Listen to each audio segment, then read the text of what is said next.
بسم اللہ الرحمن الرحیم۔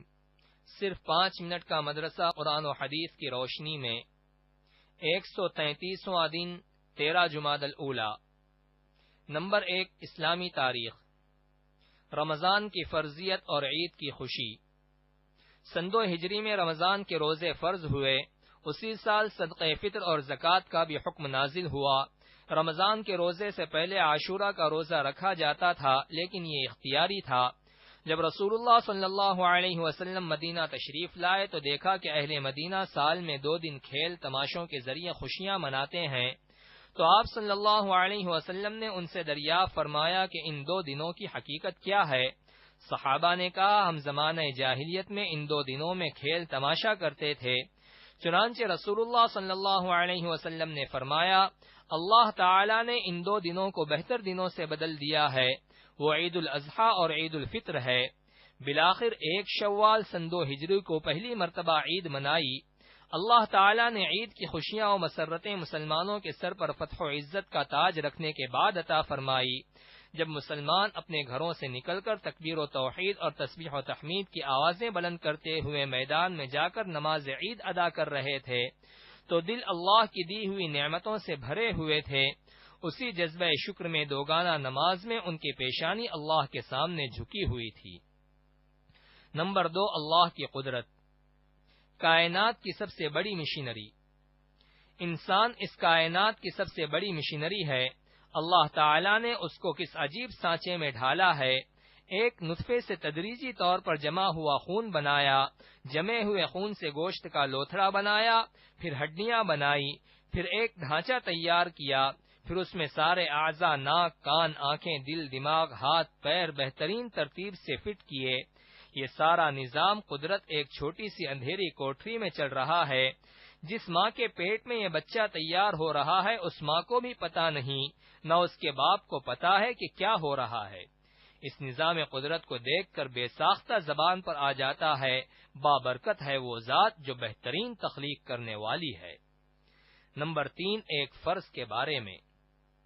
حضرت محمد صلی اللہ علیہ وسلم کو آخری نبی ماننا۔ قرآن میں اللہ تعالی فرماتا ہے، حضرت محمد صلی اللہ علیہ وسلم اللہ کے رسول اور خاتم النبیین ہے۔ فائدہ: رسول اللہ صلی اللہ علیہ وسلم کے آخری نبی اور رسول ہے، لہذا آپ صلی اللہ علیہ وسلم کو آخری نبی اور رسول ماننا اور اب قیامت تک کسی دوسرے نبی کے نہ آنے کا یقین رکھنا فرض ہے۔ نمبر 4، ایک سنت کے بارے میں۔ اسمد سرما لگانا۔ حضرت ابن عباس رضی اللہ عنہما فرماتے ہیں کہ رسول اللہ صلی اللہ علیہ وسلم ہر رات سونے سے پہلے 3 مرتبہ اسمد سرما لگایا کرتے تھے۔ نمبر 5، ایک اہم عمل کی فضیلت۔ عزت کی حفاظت کرنا۔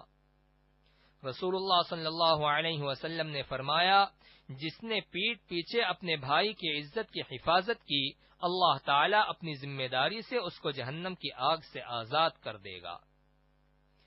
نمبر 6، ایک گناہ کے بارے میں۔ مومن کو ناحق قتل کرنے کی سزا۔ رسول اللہ صلی اللہ علیہ وسلم نے فرمایا، ہر گناہ کے بارے میں اللہ سے امید ہے کہ وہ معاف کر دے گا، سوائے اس آدمی کے جو اللہ تعالی کے ساتھ کسی کو شریک کرنے کی حالت میں مرا ہو یا اس نے کسی مومن کو جان بوجھ کر قتل کیا ہو۔ نمبر 7، دنیا کے بارے میں۔ دنیا مومنوں کے لیے قید خانہ ہے۔ رسول اللہ صلی اللہ علیہ وسلم نے فرمایا، دنیا مومن کے لیے قید خانہ اور خشک سالی ہے، جب وہ دنیا سے جاتا ہے تو قید خانے اور خشک سالی سے نکل جاتا ہے۔ نمبر 8، آخرت کے بارے میں۔ برے لوگوں کا انجام۔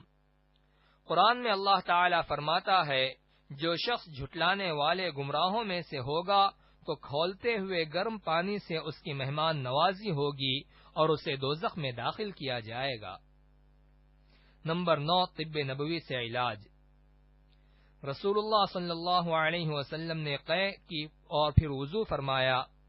فائدہ: علامہ ابن قیم رحمۃ اللہ علیہ لکھتے ہیں، قے سے معدے کی صفائی ہوتی ہے اور اس میں طاقت آتی ہے، آنکھوں کی روشنی تیز ہوتی ہے، سر کا بھاری پن ختم ہو جاتا ہے، اس کے علاوہ اور بھی بہت سے فوائد ہیں۔